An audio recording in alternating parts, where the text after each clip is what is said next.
pendengar Radio Manggarai dan pemirsa live streaming KPU Kabupaten Manggarai di mana saja berada. Sekarang kita akan masuk pada segmen 3. Segmen ini berkaitan dengan pendalaman visi dan misi masing-masing pasangan calon. Untuk segmen pendalaman visi misi, saya akan memberikan masing-masing 2 pertanyaan kepada masing-masing pasangan calon. Pertanyaan pertama untuk pasangan calon nomor urut 2. Bisa disimak ya Bapak, saya bacakan pertanyaannya. Silakan. Dalam dokumen visi misi pasangan calon nomor urut 2, tersebutkan visi Manggarai maju, adil dan berdaya saing. Lalu visi ini diturunkan ke dalam 3 misi, mulai dari meningkatkan mutu sumber daya manusia, meningkatkan perekonomian masyarakat, dan meningkatkan mutu lingkungan hidup. Bagaimana pasangan calon nomor urut 2 menguraikan visi misi tersebut sebagai kerangka kebijakan utama yang dioperasionalisasikan melalui program-program strategis, tata kelola, dan regulasi, serta kapasitas sumber daya manusia birokrasi. Saya persilakan pasangan calon nomor urut 2 untuk menjawab 5 menit dari sekarang. Baik, terima kasih banyak untuk pertanyaan ini sebagai kerangka kebijakan untuk kemudian diturunkan kepada program-program strategis dan kemudian strategi pelaksananya. Yang pertama yang harus kami sampaikan adalah bahwa ke depan kita harus menempatkan Manggarai bukan sebagai sebuah kabupaten atau sebagai daerah yang berdiri sendiri, tetapi sebagai sebuah kabupaten, sebagai sebuah daerah wilayah dengan penduduknya yang berada di antara daerah-daerah lain dalam kerangka Negara Kesatuan Indonesia. Artinya ukuran-ukuran pembangunan, ukuran-ukuran kemajuan itu tidak hanya berdasarkan atau berbasis pada sebuah angka time series, tetapi juga perbandingan dengan wilayah-wilayah lain. Tentu wilayah-wilayah yang serupa, seumpama di daratan Flores dengan kabupaten-kabupaten di daratan Flores. Karena itu maka ketika ukuran sudah ditetapkan, ukuran-ukuran perbandingan sudah ditetapkan, kita akan masuk kemudian kepada bagaimana tujuan utamanya adalah bagaimana memproduksi sebuah kebijakan yang pada akhirnya bisa menempatkan Manggarai, Kabupaten Manggarai sebagai kabupaten yang memiliki daya saing. Kalau bicara daya saing, maka tentu kita akan bicara di misi yang pertama, itu sumber daya manusia. Kalau kita omong mau maju, maka kita omong sumber daya manusia. Kalau kita omong maju, kita omong berdaya saing, maka kita omong ekonomi masyarakat. Ketika kita omong maju, berdaya saing, ketiga kita bicara misi yang ketiga, yaitu lingkungan hidup yang lestari. Maka dengan menempatkan konteks, visi dan misi seperti itu, kita akan kemudian masuk ke dalam program-program yang menjadi andalan atau menjadi titik tekan atau fokus kita dalam pembangunan Manggarai, masyarakat Manggarai secara menyeluruh. Untuk sumber daya manusia, kita akan di bidang pendidikan kita akan meningkatkan kualitas pendidikan yang ditandai dengan nilai rata-rata kelulusan.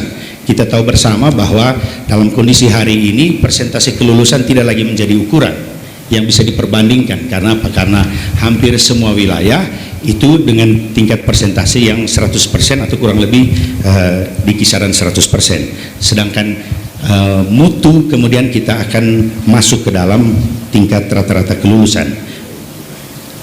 Perlu kita tekankan bahwa khusus untuk SMP ini, untuk tingkat kelulusan SMP kita sangat jauh di bawah, untuk rata-rata kelulusan kita sangat jauh di bawah Kabupaten Manggarai Barat yang baru mekar tahun 2003, kemudian Manggarai Timur yang baru dibentuk tahun 2008 gitu. Kemudian tentu pelayanan kesehatan itu akan menjadi sangat penting, terutama dalam era COVID-19 seperti sekarang ini. Untuk penanganan COVID, selain tracing, yang paling penting juga surveillance. Kalau surveillance, kita bicara surveillance, maka peran pemerintah desa itu akan menjadi penting, karena itu penguatan kapasitas pemerintah desa dan kerjasama pemerintah kabupaten dan pemerintah desa dalam penanganan atau dalam surveillance itu akan menjadi penting dan diperhatikan ke depan.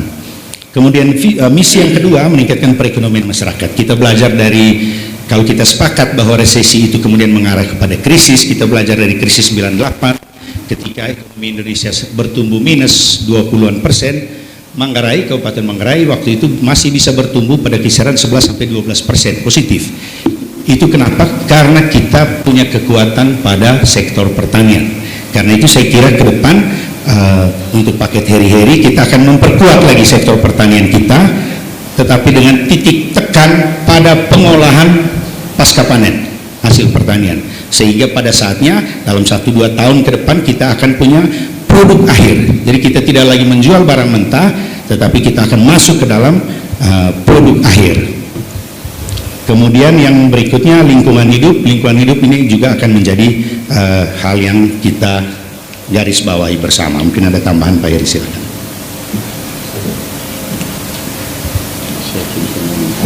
Kita butuh sumber daya manusia birokrasi yang profesional, yang ditandai dengan kualifikasi, kompetensi, berorientasi pada kinerja dan disiplin. Waktu habis Bapak, kami persilakan untuk kembali ke tempat semula. Terima kasih banyak. Berikutnya pertanyaan pertama untuk pasangan calon nomor urut 1. Bapak disimak ya pertanyaannya. Dalam dokumen visi misi pasangan calon nomor urut 1 tersebutkan visi Manggarai yang maju, berkualitas makmur, sejahtera, adil, merata, berbasis gotong royong, dan diridhoi Tuhan Yang Maha Esa. Lalu visi ini diturunkan ke dalam 8 misi, mulai dari mewujudkan SDM dan tata kelola pemerintahan yang berdaya saing, sampai pada penegakan supremasi hukum dan hak asasi manusia. Bagaimana pasangan calon nomor urut 1 menguraikan visi misi tersebut sebagai kerangka kebijakan utama yang dioperasionalisasikan melalui program-program strategis, tata kelola, regulasi, serta kapasitas sumber daya manusia birokrasi. Saya persilakan pasangan calon nomor urut 1 untuk menjawab 5 menit dari sekarang. Terima kasih pemirsa dimanapun berada. Kalau kita bicara tentang kemajuan dalam sebuah perspektif pembangunan, maka ada 3 unsur penting yang perlu disadari dalam kaitan dengan kemajuan dan konteks pembangunan. Pertama, semua perubahan dan kemajuan itu base-nya adalah perencanaan. Oleh karena itu perencanaan ini harus dilakukan secara baik. Untuk membuat perencanaan secara baik, maka kebutuhan kita harus butuh data yang baik, data yang valid. Misalnya berkaitan dengan perbaikan jalan. Perbaikan jalan yang 108 kilo itu target 2020, bukan seluruh Manggarai, seluruh dalam satu periode perencanaan 4 tahun. Sampai dengan hari ini kurang lebih 208 kilo dari target 390 sekian kilo yang kita sudah target dalam RPJMD. Ini satu contoh bahwa kita membuat sebuah perencanaan itu base adalah perencanaan. Kemudian dalam perencanaan itu kemudian harus bisa dirumuskan tentang target-target terukur yang kita mau capai. 25 tahun, 5 tahun, 1 tahun. Kemudian yang ketiga, tentu saja dalam kaitan dengan perubahan itu lalu kemudian kita harus lakukan evaluasi. Itu kerangka berpikir yang pertama. Kerangka berpikir yang kedua adalah bahwa tentu perencanaan, pelaksanaan, evaluasi dan seterusnya dalam kerangka pembangunan di Manggarai ini itu harus melibatkan satu proses tata kelola pemerintahan yang melibatkan banyak hal. Yang pertama tentu saja dalam konteks dengan organisasi, penataan organisasi pemerintahan, mulai dari tingkat kabupaten, tingkat kecamatan dan desa. Tahun 2020 ini dan 2019 kemarin kita sudah memekarkan desa di Manggarai itu sejumlah 52. Ini artinya bahwa penataan kelembagaan ini juga itu adalah bagian dari respon kita bagaimana semua struktur pemerintahan pada level yang paling rendah itu harus mengambil bagian dalam kerangka ini. Kemudian yang berikut juga dalam kaitan dengan tata laksana.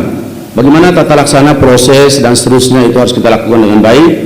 Pengembangan sumber daya manusia, sumber daya peraturan perundang-undangan itu juga harus dibenahi. Pengawasan, akuntabilitas, pelayanan publik, budaya kerja ini semua harus kita dilakukan, harus kita benahi sebagai bagian terintegrasi dalam suatu rencana perubahan dan kemajuan yang akan kita lakukan. Visi yang pertama berkaitan terwujudnya sumber daya manusia dan tata kelola pemerintahan berkualitas dan berdaya saing. Saya kira apapun perubahan dan kemajuan yang kita melakukan, kuncinya adalah sumber daya manusia. Oleh karena itu ke depan, sumber daya aparatur, sumber daya tenaga kerja, sumber daya tenaga kependidikan, sumber daya kesehatan, ini harus kita dorong dan mempunyai kualitas-kualitas yang tertentu. Kemudian yang kedua, tentang kemakmuran kesehatan rakyat. Tentu dengan menciptakan lapangan kerja. Nah, penciptaan lapangan kerja itu bisa kita lakukan dengan berbagai cara. Antara lain, sependapat juga dan sama, memang itu menjadi misi kami bahwa produk-produk pertanian ini harus diberi nilai tambah, termasuk kopi. Sampai hari ini dari produksi kopi di Manggarai yang kemudian diolah di Manggarai itu tidak mencapai angka 100 sampai 150 ton. Ke depan harus kita tingkatkan sehingga demikian produk kopi ini mempunyai nilai tambah. Kemudian yang berikut juga memajukan kesehatan masyarakat Manggarai yang berkualitas. Pembangunan masyarakat Manggarai ini harus kita lihat dalam satu life cycle kehidupan, mulai dari dalam kandungan mamanya, setelah dia lahir 5 tahun, kemudian dia sekolah, lalu menjadi tenaga kerja dan seterusnya, sampai di lansia. Jadi dalam satu life cycle kehidupan. Kemudian terwujudnya kuantitas kualitas infrastruktur. Saya kira infrastruktur tetap menjadi prioritas kita. Tentu kita sesuaikan dengan kemampuan keuangan daerah. Kalau kita lihat misalnya selama 4 tahun terakhir, kita melihat memang APBD kita itu tidak mengalami kenaikan sangat signifikan. Itu artinya juga berhubungan dengan alokasi-alokasi. Oleh karena itu ke depan, Denomadur harus pastikan bahwa berapapun duit yang ada harus lebih banyak untuk rakyat daripada untuk pemerintah. Itu akan kita lakukan. Kemudian yang berikut berkaitan dengan mempercepat upaya penanggulangan kemiskinan. Saya kira intervensi kita di 14 variabel pencari kemiskinan itu adalah merupakan langkah-langkah yang akan kita lanjutkan ke depan. 14 variabel, rumah, listrik dan seterusnya. Kemudian yang terakhir berkaitan dengan mengoptimalkan seluruh potensi sumber daya pariwisata. Saya kira Labuan Bajo sudah menjadi satu destinasi unggulan. Lalu kemudian dengan begitu Manggarai harus mendapat manfaat dari situ. Salah satu yang kita sudah buat selama 4 tahun itu adalah bagaimana Manggarai mempersiapkan diri untuk menjadi supplier hortikultura dalam rangka pemenuhan kebutuhan pariwisata di Labuan Bajo. Saya kira itu adalah langkah-langkah yang kita lihat sangat strategis untuk memastikan bahwa Manggarai ini bukan menjadi penonton dalam kaitan kemajuan wilayah lain di Nusa Tenggara Timur termasuk di Labuan Bajo. Bahkan kita merencanakan bahwa kopi Manggarai harus menjadi kopi yang diminum oleh seluruh rakyat Nusa Tenggara Timur dalam konteks masyarakat ekonomi Nusa Tenggara Timur. Dan itu sudah disepakati oleh para pemimpin di Nusa Tenggara Timur pada bulan Juli lalu di Labuan Bajo. Waktu habis Bapak, kami persilakan untuk kembali ke tempat semula. Terima kasih. Berikutnya pertanyaan kedua untuk pasangan calon nomor urut 1.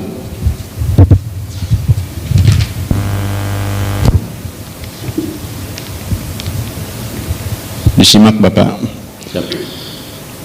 Hari ini dan ke depan aspek kesehatan yang tersituasikan oleh pandemi COVID-19 menjadi pertimbangan penting dalam perumusan kebijakan nasional.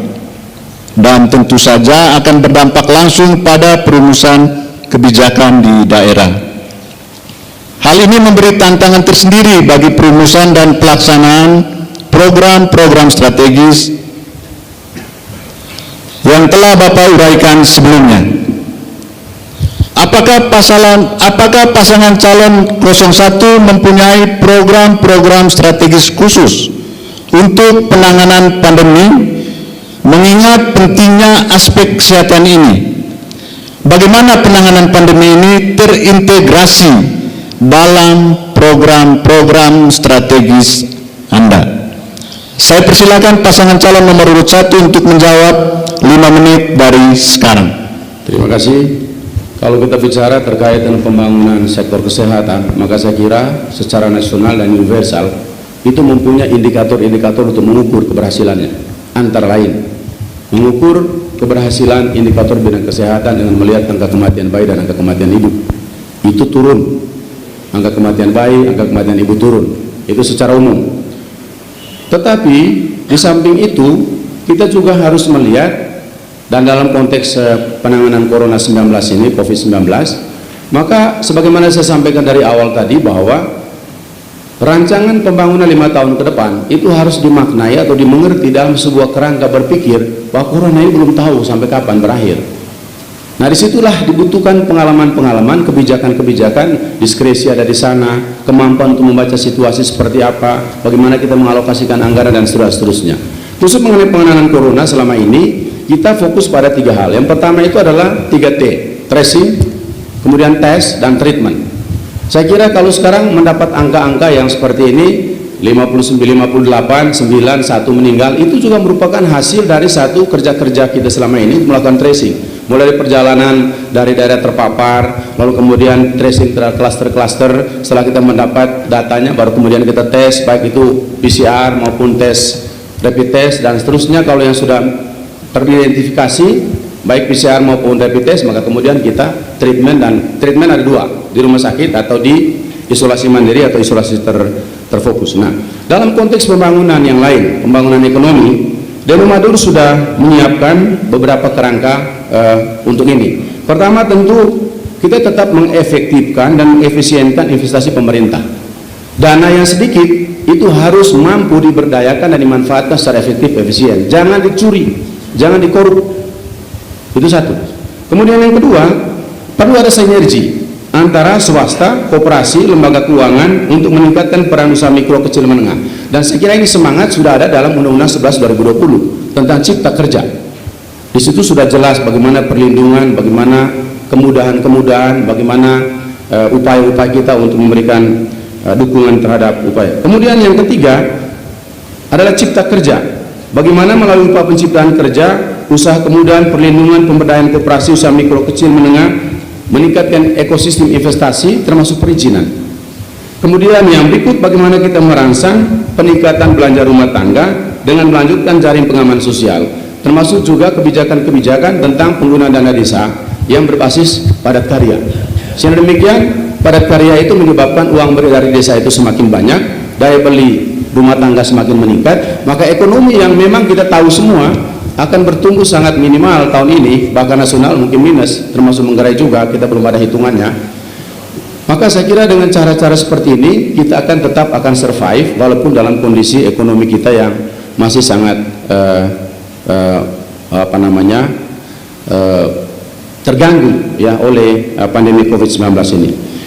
Lalu kemudian yang berikut, tentu saja pembangunan di bidang kesehatan itu mengarah juga kepada upaya-upaya promotif, upaya-upaya kuratif. Upaya promotif itu tentu dengan peningkatan pembangunan sarana prasarana pada hulu, yaitu garis terdepan dalam pembangunan kesehatan.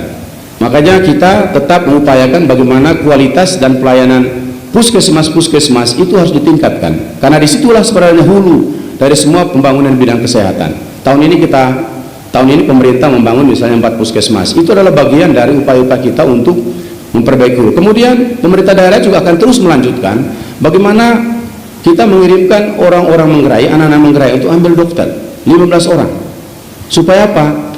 Kebutuhan tenaga dokter itu kemudian terpenuhi. Kita tidak bisa membangun sarana prasarana tanpa ada sumber daya manusia yang cukup. Kemudian yang berikut juga dokter-dokter spesialis. Ini kita terus upayakan supaya mereka bertahan di Manggarai. Antara lain pemberian insentif sampai 40 juta untuk dokter spesialis. Ini semua bagian dari upaya kita mempersiapkan sumber daya di bidang kesehatan, memberi dukungan terhadap upaya-upaya kita untuk pembangunan di sektor kesehatan tetap berjalan prima dan berkualitas walaupun kita berada dalam sebuah kondisi pandemi COVID-19. Kemudian yang terakhir yang kami mau sampaikan juga di sini adalah bahwa pembangunan di bidang kesehatan ini itu juga berhubungan dengan bagaimana upaya-upaya kita penanganan stunting.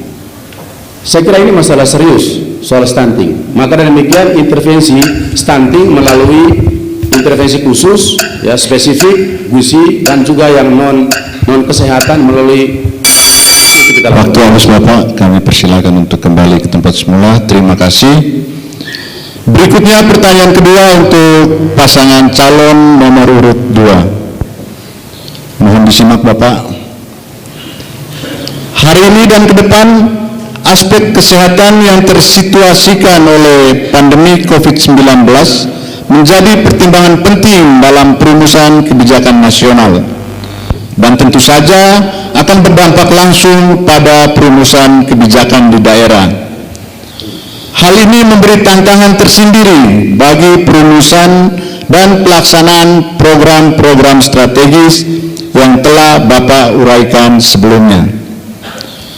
Apakah pasangan calon nomor urut 2 mempunyai program strategis khusus untuk penanganan pandemi, mengingat pentingnya aspek kesehatan ini? Bagaimana penanganan pandemi ini terintegrasi dalam program-program strategis Anda? Saya persilakan pasangan calon nomor urut 2 untuk menjawab 5 menit dari sekarang. Terima kasih.